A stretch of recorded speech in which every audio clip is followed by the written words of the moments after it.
we're talking about conscience and the definitive knowledge between the difference between right and wrong. And we really covered this extensively on the section where we covered natural law as what needs to be the ultimate foundation for enacting any solution in the world. You know, until we understand that knowledge, we really shouldn't be doing many actions at all. We should really be reserving our action until we really understand that. That's why natural law really needs to be taught to young people, you know, from as early as they can start comprehending language, so that when they do start taking actions regarding other people in the world, in relationship to other people in the world, their actions will be in harmony with natural law. And that's the problem. We're not teaching natural law to anyone because we don't know it ourselves as a society. It hasn't been taught to us, and therefore the propagation of ignorance goes down generation to generation. So there's many slides. There's three slides here from the natural law section as a brief review. I won't spend a lot of time on this, but the word right is synonymous with correct because they are based in truth. Right means both moral and correct because it's based in truth and natural law. If something is correct, it's based in truth. If something is moral, it's based in natural law, and it's based in truth, and it's correct. It's right. Actions that are based in right do not result in harm to other sentient beings. Wrong, contrasted with right, is incorrect. It is immoral. That's why we use it for meaning both incorrect, you're wrong about that, you gave the wrong answer, and immoral. We follow what is not true. It leads us to immoral behavior. Incorrect, not based in truth. Immoral, not based in natural law. That's what wrong is. And the reason that it's wrong is because actions that are based in it result in harm to other sentient beings. And that's common sense. You know when suffering is being caused to another person. And if there's no suffering being caused to another living being that has provable result of harm that has been done to them, then there's no wrong action that has been done, and someone has a right to take that action.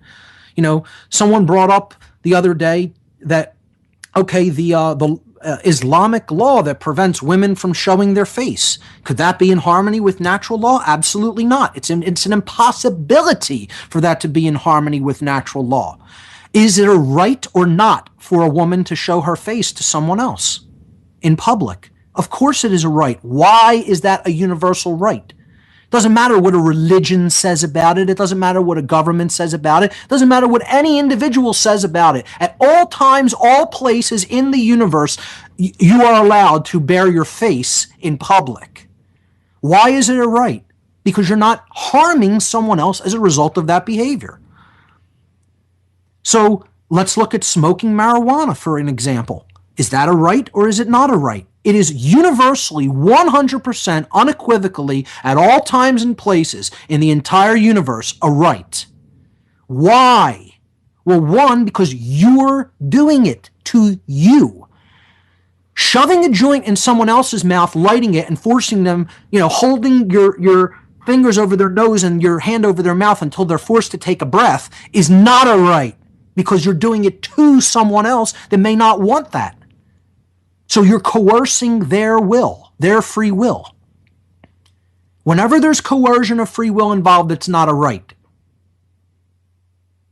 Because harm is being done. The person is saying no, and you're refusing to accept their refusal.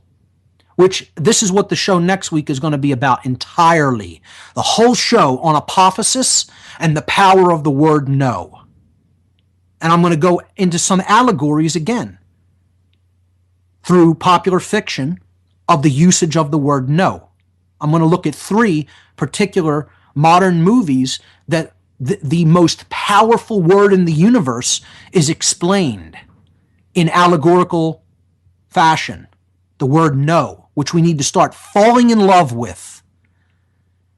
And understand apophasis, which I'm going to touch on at the end here today. But This is the difference between right and wrong. You're allowed to smoke marijuana under natural law because you're doing it to you. You are taking something into your body. That's your property. You own this vehicle while your consciousness inhabits it in this realm. Someone else doesn't own your body, therefore they're not allowed to tell you what you're allowed to do with your body via putting something into it. It doesn't matter what justifications or reasons they come up with. Now, that means you're responsible for what you do with your body after you ingest something. You're not absolved of personal responsibility. If you want to take some substance and then do something that is then subsequently do something that is immoral, you need to be held accountable for the action. It doesn't matter that you took something. You made the decision to take something that affected your judgment. And then you did the action, so you're accountable for it under natural law. So understand what natural law is. This is slide number 15. A living being must be harmed or defrauded in order for a violation of natural law rights to have taken place. And rights that do not exist for an individual can never be granted by man's law to any other individual or any group of individuals. You can't make up a right that other people don't have and say, well, now this group of people has that right. And this is what we think we can do with government and police and militaries, etc. And all kinds of bureaucratic institutions, rights that other people do not have. And they'll claim this nonsensical, non-existent social contract bunk as a result, to justify their immoral behaviors. And there is no such thing. Doesn't exist. There is no such thing as a social contract. There's individuals either choosing to live in harmony with natural law with each other or refusing to live in harmony with natural law. And they're therefore creating chaos instead of order. So we need to know what right is versus what wrong action is. And the best way to know what right is through the negative. And I keep emphasizing this over and over again. Stop accepting this new age bunk of never look at the negative or don't try to define things in the negative sense. That's the best way to define what a right is to take a look, a good hardcore look and an honest appraisal of what is wrong. What is a wrong is what you need to truly understand to understand what a right is. Because a right is anything which remains if there is no wrongdoing, which is a harm to another person through your action. So if I sit here and drink a beer, that would have been illegal in 1920, even though I was harming no one. And now suddenly, magically today, that's legal. They can make something from immoral to moral, or from moral to immoral at the stroke of a pen. Yeah, you didn't know that's how it works? Morality and immorality have nothing to do with nature's laws. It has to do with the whims of a dictator who writes something down in a little book and now says, well, that's now immoral. Anybody that I catch doing it can be punished by whatever dictates I happen to also pen down that they will be punished according to. It was moral to drink a beer in 1920 after prohibition was passed, just like it is moral to do it now. Why? Because I'm putting it into my body. Do I have a right to hold someone down who says that they don't want to drink any alcohol and pour a beer down their throat? No, I do not, and never will. Because that's someone else's vehicle for expression, not mine.